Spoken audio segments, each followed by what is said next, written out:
신명기 11장 13절부터 마지막 절까지 함께 읽겠습니다. 내가 오늘 너희에게 명하는 내 명령을 너희가 만일 청종하고 너희의 하나님 여호와를 사랑하여 마음을 다하고 뜻을 다하여 섬기면 여호와께서 너희의 땅에 이른 비 늦은 비를 적당한 때에 내리시리니 너희가 곡식과 포도주와 기름을 얻을 것이요 또 가축을 위하여 들에 풀이 나게 하시리니 네가 먹고 배부를 것이라. 너희는 스스로 삼가라. 두렵건대 마음에 미혹하여 돌이켜 다른 신들을 섬기며 그것에게 절함으로 여호와께서 너희에게 진노하사 하늘을 닫아 비를 내리지 아니하여 땅이 소산을 내지 않게 하심으로 너희가 여호와께서 주신 아름다운 땅에서 속히 멸망할까 하노라. 이러므로 너희는 나의 이 말을 너희의 마음과 뜻에 두고 또 그것을 너희의 손목에 메어 기호를 삼고 너희 미간에 붙여 표를 삼으며 또 그것을 너희의 자녀에게 가르치며 집에 앉아 있을 때에든지 길을 갈 때에든지 누워 있을 때에든지 일어날 때에든지 이 말씀을 강론하고 또 내 집 문설주와 바깥문에 기록하라. 그리하면 여호와께서 너희 조상들에게 주리라고 맹세하신 땅에서 너희의 날과 너희의 자녀의 날이 많아서 하늘이 땅을 덮는 날과 같으리라. 너희가 만일 내가 너희에게 명하는 이 모든 명령을 잘 지켜 행하여 너희의 하나님 여호와를 사랑하고 그의 모든 도를 행하여 그에게 의지하면 여호와께서 그 모든 나라 백성을 너희 앞에서 다 쫓아내실 것이라.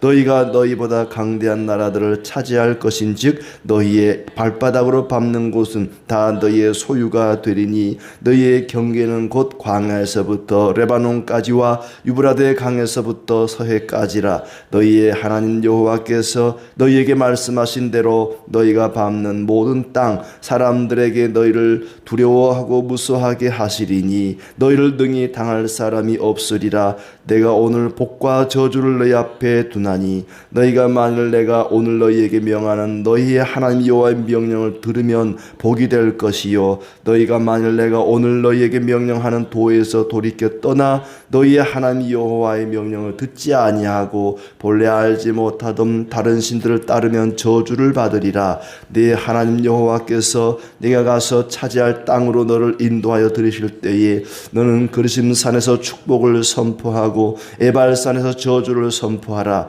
이 두 산은 요단강 저쪽 곧 해지는 쪽으로 가는 길 뒤 길갈 맞은편 모래 상수리 나무 곁에 아라바에 거주하는 가나안 족속의 땅에 있지 아니하냐. 너희가 요단을 건너 너희 하나님 여호와께서 너희에게 주시는 땅에 들어가서 그 땅을 차지하려 하나니 반드시 그것을 차지하여 거기 거주할지라. 내가 오늘 너희 앞에 베푸는 모든 규례와 법도를 너희는 지켜 행할지니라. 아멘.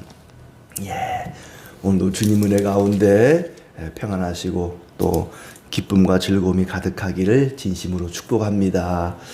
하나님께서 이스라엘 백성들 앞에 복과 저주를 놓아두었다. 너희 앞에 복과 저주가 있다. 하나님께서 왜 복과 저주를 놓아두셨을까?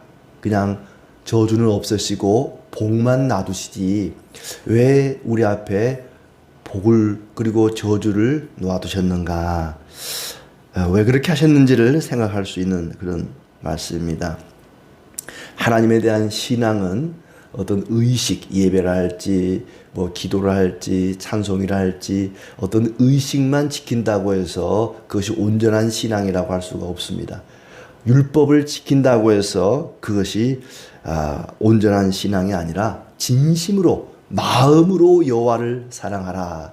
마음을 다하여 하나님을 사랑하는 것, 전심을 다하여 하나님을 사랑하는 것을 원하십니다. 11장 1절에 보시면 내 하나님 여호와를 사랑하여 그가 주신 책무와 법도와 규례와 명령을 항상 지키라.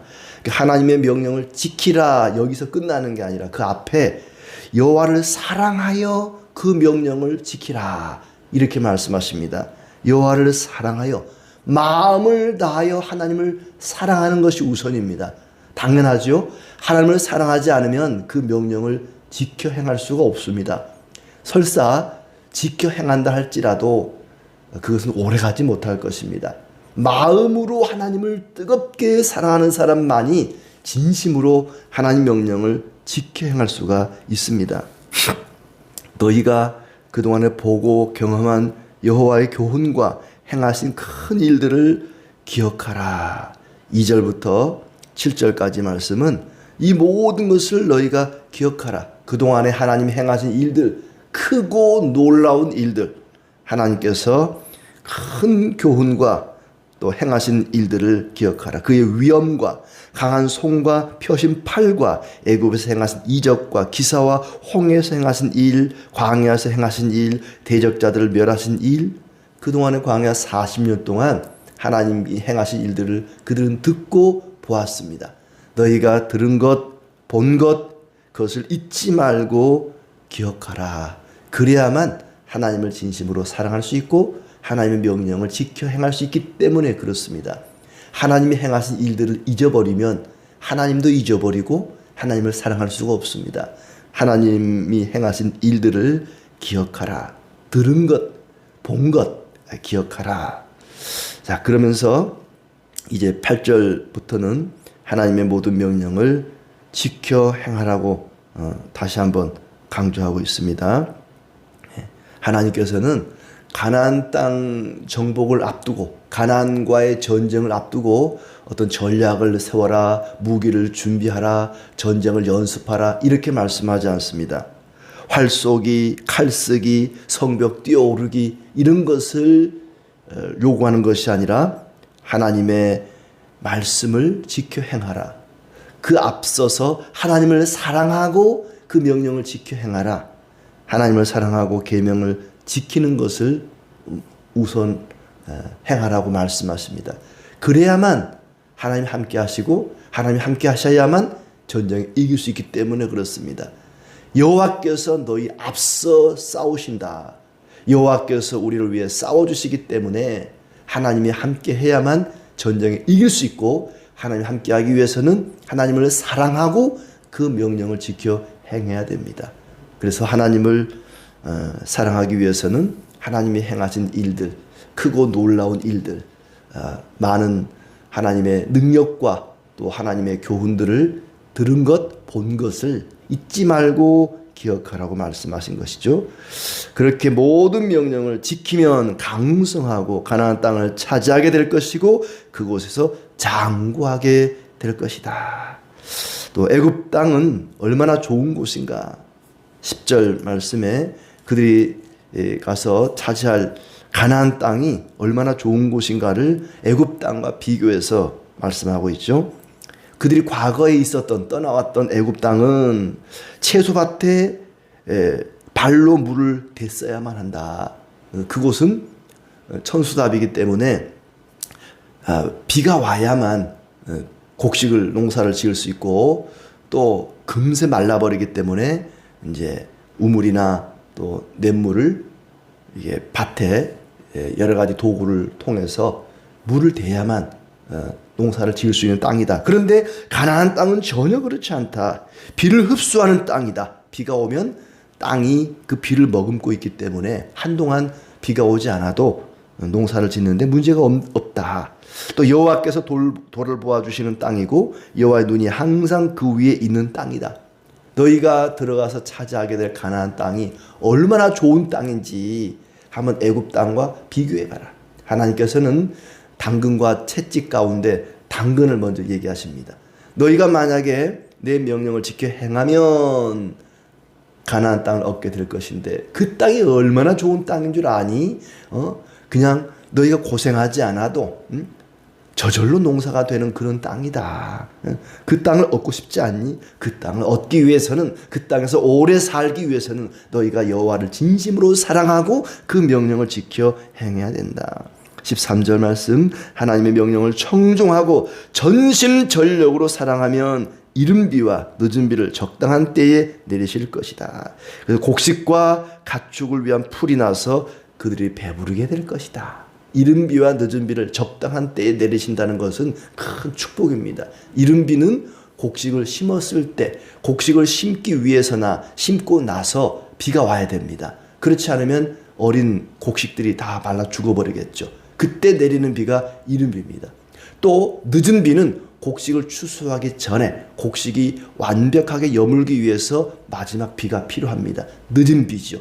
그것이 적당한 때에 내린다. 적당한 양, 적당한 때에 비가 내린다는 것은 큰 축복입니다. 적당하다. 참 우리말에 이 적당하다는 말이 좋은 말 같지만 쉽지 않은 말이죠. 비가 적당하게 온다. 적당한 때에 온다. 요즘은 너무 많이 와서 문제고 시도 때도 없이 내려서 문제죠. 이게 비가 적당한 때에 적당한 양이 내린다는 것은 큰 축복이라는 거예요. 너희가 여호와를 진심으로 사랑하고 그 명령을 지켜 행하면 이제 가나안 땅 들어가서 이른 비와 늦은 비가 적당하게 적당한 때에 내릴 것이다. 큰 축복이죠. 그러나 16절에 다른 신을 섬기면 하나님이 진노하사 하늘을 닫아 비를 내리지 않을 것이다. 그러니까 당근과 채찍, 복과 저주를 지금 얘기하는 것이죠. 이렇게 하면 복을 받을 것이고 저렇게 하면 저주를 받을 것이다. 그렇게 너희가 하나님을 사랑하고 하나님 계명을 지켜 행하기 위해서는 말씀이 너희를 지배하게 하라. 하나님의 말씀이 지배하게 하라. 왜냐하면 아까 앞에 40년 동안 이스라엘 백성들은 듣고 보았습니다. 그 듣고 본 것을 기억하라 그랬어요. 그러나 이제 우리에게는 하나님의 음성이 직접 들린다거나 하나님 막 놀라운 기적들을 날마다 베푸는 것이 아닙니다. 성경에 하나님 말씀 속에 하나님이 행하신 놀라운 사랑과 능력이 담겨 있습니다. 하나님이 행하신 큰 일들이 놀라운 일들이 이 말씀 속에 담겨 있지 않습니까? 그 말씀이 나를 지배하면 그 말씀이 나의 마음을 지배하면 우리는 하나님의 사랑을 알게 되고 하나님의 능력을 알게 되고 그래서 하나님을 사랑하게 되고 하나님의 계명을 지키게 되고 그러면 하나님께서 풍성한 은혜를 베푸신다는 얘기죠. 그렇기 때문에 하나님의 말씀을 마음에 두고 눈에 보이게 하라. 18절 말씀은 그런 얘기죠. 이 말을 나의 이 말을 너희의 마음과 뜻에 두고 우리의 마음에 말씀을 두는 것이 우선입니다. 말씀을 마음에 두고 또 눈에 보이게 하라. 손목에 또 미간에 또 뭐 문설주에 이렇게 눈에 보이는 곳에 말씀을 새겨놔서 항상 말씀을 눈이 하나님 말씀에 고정되게 하고 마음은 말씀으로 채우게 하라. 그리고 자녀들에게 가르치라. 가르치다 보면 나 가르치는 사람이 먼저 말씀으로 충만하게 됩니다. 말씀을 자녀에게 가르치라. 언제 어디서나 말씀을 강론하라. 그리하면 가나안 땅에서 오래 살게 될 것이다. 하나님이 약속하신 축복이 21절에 나오죠. 여호와께서 너희 조상들에게 주리라고 맹세하신 땅에서 너희의 날과 너희 자녀의 날이 많아서 하늘이 땅을 덮는 날과 같으리라.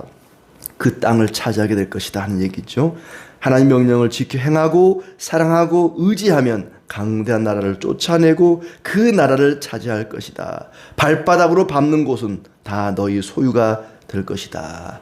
내 발이 밟는 곳이 다 내 땅이 된다.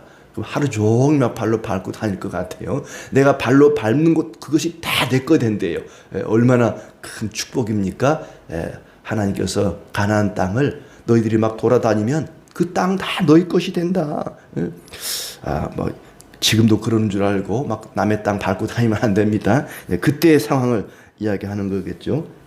너희를 능히 당할 자가 없을 것이다. 너희 앞에 복과 저주가 있다. 26절 내가 오늘 복과 저주를 너희 앞에 두나니 그들 앞에는 복과 저주 양 갈래길이 놓여 있습니다. 하나님을 사랑하고 순종하면 복된 삶을 살 것이고 그렇지 않으면 저주의 삶이 임할 것입니다. 복과 저주의 말이 저주가 너희 앞에 있다. 하나님 명령을 어떻게 대하느냐에 따라서 복이 되기도 하고 저주가 되기도 할 것이다. 가나안 땅에 들어가게 되거든 그리심산에서 축복을 선포하고 에발산에서 저주를 선포하라 그랬습니다. 하나님 말씀에 대한 순종 여부가 복과 저주가 됩니다. 생명과 죽음으로 갈라집니다. 번성과 파멸의 갈림길 앞에 그들은 놓여 있는 것입니다. 그런데 어느 부모가 자기 자식이 저주받기를 원하겠습니까? 하나님께서 과연 그들을 저주하기 위해서 복과 저주를 놔두었겠습니까? 하나님께서는 그들이 저주받기를 원하지 않습니다. 복과 저주를 놔둔 것은 그들이 복된 길을 선택하기를 원하는 마음으로 지금 이 말씀을 하는 거죠. 그 아이들이 막 이제 태어나서 돌이 되면은 뭐 돌잡이 그거 하잖아요. 근데 뭐 돌잡이 뭘 잡으면 좋을까? 근데 부모는 자기가 원하는 걸 잡으라고 막 그걸 자꾸 유도하잖아요. 너 다른 거 잡지 마. 이거 잡아야 돼. 돈을 잡아야 돼. 자녀가 잡고 싶은 걸 잡으라 하지 않고 막 유도하는 것처럼 하나님께서는 복과 저주를 놔두고 너희는 저주를 잡지 마. 복을 붙잡아야 돼. 얘들아, 복을 잡아야 된다. 복을 잡아야 돼. 복된 길을 가라고 지금 이렇게 복과 저주를 놔둔 것이지, 너희가 복을 받든지 저주를 받든지 나는 관심 없어. 너희 선택에 달렸어. 그런 마음으로 하는 것은 아니죠. 하나님은 그 자녀들이, 그 백성들이 복 받기를 원하십니다. 복된 길을 가기를 원하십니다. 그런데 이 복과 저주는 그것이 목적이 아니죠. 복을 받기 위해서 하나님을 사랑하고 그 명령에 순종하라는 것이 아닙니다. 복과 저주는 수단이죠. 하나님을 진심으로 사랑하고 그 명령에 따라 살아가는 것이 목적이고, 복과 저주는 수단입니다. 그게 바뀌면 안 됩니다. 복과 저주, 축복이 인생의 목적이 되고 말씀에 순종하고 하나님 사랑하는 것이 수단이 되어버리면 이미 받고 싶은 복을 다 받은 사람은 더 이상 하나님 사랑할 필요도 없어지고 하나님 명령 지켜 행할 필요도 없어져 버리는 것입니다. 목적과 수단이 바뀌면 안 되죠. 우리의 목적은 하나님을 진심으로 사랑하고 그 계명을 따라 사는 것입니다. 복과 저주는 그걸 이루기 위한 하나의 수단이죠. 너희에게 복과 저주가 있다. 너희가 복을 받아야 되지 않겠니? 그러기 위해서는 나를 사랑하고 나의 계명을 지켜라. 하나님을 사랑하지 않고는 순종할 수가 없습니다. 진심으로 하나님을 사랑해야만 하나님의 계명을 지켜 행할 수가 있지요. 요한일서 5장 3절 말씀, 하나님을 사랑하는 것은 이것이니 그의 계명을 지키는 것이니라. 하나님을 사랑하는 것과 그의 계명을 지키는 것은 둘이 아닙니다. 하나님을 사랑하는 것은 이것이니 곧 계명을 지키는 것이다. 하나님 명령을 지키는 것이 하나님을 사랑하는 것이다. 거꾸로 얘기하면 하나님을 사랑하지 않고는 계명을 지킬 수 없습니다. 나는 하나님을 사랑합니다. 하나님 사랑합니다 하고 평생 예배 한 번 안 드린다면 그게 사랑하는 건 아니죠. 하나님을 사랑한다면 우리가 하나님을 예배하고 하나님 말씀대로 순종하는 것이 사랑하는 것입니다. 또 반대로 사랑하지 않고 나는 하나님의 율법을 지킵니다. 계명을 지킵니다. 말씀대로 삽니다. 그것은 말도 안 되는 얘기이기도 하지만 그런 순종은 오래가지 않습니다. 말씀을 우리가 깊이 알고 말씀을 기억하고 말씀을 마음판에 두지 않으면 하나님을 사랑할 수 없고 하나님께 순종할 수가 없습니다. 왜 하나님께서 우리 앞에 복과 저주를 놓아두었겠습니까? 하나님을 우리가 진심으로 사랑하는지 그렇지 않은지 알기 위해서. 마치 8장 2절에 내 하나님 여호와께서 이 40년 동안에 내게 광야길을 걷게 하신 것을 기억하라. 이것은 너를 낮추시며 너를 시험하사 내 마음이 어떠한지 그 명령을 지키는지 지키지 않는지를 알기 위해서 그랬던 것이다 하는 것처럼, 하나님께서 우리 앞에 복과 저주를 놔두는 것은 우리가 진심으로 하나님을 사랑하고 하나님을 경외하는지를 알고 싶어서, 우리의 마음을 알고 싶어서 말씀을 우리 앞에 두셨습니다. 하나님께서는 우리 마음을 알고 싶어 합니다. 나는 네 마음을 알고 싶다. 네가 진짜 나를 사랑하는지 너의 마음을 알고 싶다고 말씀하십니다. 마치 예수님께서 베드로에게 요한의 아들 시몬아, 네가 나를 사랑하느냐? 네가 나를 사랑하느냐? 네가 나를 사랑하느냐? 3번씩이나 정말 사랑하는지를 물었던 것처럼 오늘 우리에게 묻습니다. 네가 나를 사랑하느냐? 마음을 다해서 사랑하느냐? 네가 내 말에 순종하는 것 같다만 형식적으로만 율법을 지키는 것인지 아니면 진심을 다해서 나를 사랑하는 것인지 궁금하다. 하나님이 모르는 게 아니죠. 다 아십니다. 하나님이 정말 내가 하나님을 사랑해서 말씀에 순종하는지 그렇지 않은지 하나님이 이미 다 아십니다. 아시면서도 다시 한번 확인하고 싶은 거죠. 주님, 주께서 아시지 않습니까? 제가 주님 사랑하는 거 주께서 아시지 않습니까? 베드로가 고백합니다. 오늘 우리에게 주님께서 묻습니다. 네가 나를 진심으로 마음을 다하여 사랑하느냐? 하나님의 계명과 율례가 우리 앞에 있습니다. 그런데 그 명령을 순종하기 위해서는 하나님의 은혜가 절대적으로 필요합니다. 성령이 우리 가운데 임하사 우리가 진실한 마음으로 주님을 사랑해야만 그 율례와 법도를 지킬 수가 있습니다. 하나님을 진심으로 사랑하는 것이 얼마나 귀한 일인가. 그 하나님을 사랑하기 위해서는 하나님을 알아야 됩니다. 우리가 하나님을 안다는 것이 얼마나 큰 축복인지 모릅니다. 절에 가면은 번쩍번쩍거리는 불상이 있습니다. 우리는 그걸 딱 보면은 아, 저건 우상이다. 저건 참신이 아니다는 걸 단번에 압니다. 그걸 안다는 것이 복입니다. 하나님만이 참된 신이시요 유일한 신이라는 것을 우리가 안다는 것이 큰 복입니다. 그걸 모르는 사람은 그 금불상이 신인 줄 알고 그 앞에 가서 제물을 바치고 엎드려 절을 하지 않습니까? 그걸 안다는 것이 큰 은혜고 축복입니다. 그렇게 하나님을 알기 위해서는 말씀을 우리 마음판에 새겨야 되고 우리의 눈이 하나님 말씀에 고정돼야 할 것입니다. 입으로는 하나님의 말씀을 늘 말하면서 가르치고 또 전파해야 할 것입니다. 사랑이 없는 순종은 위선이고 가식입니다.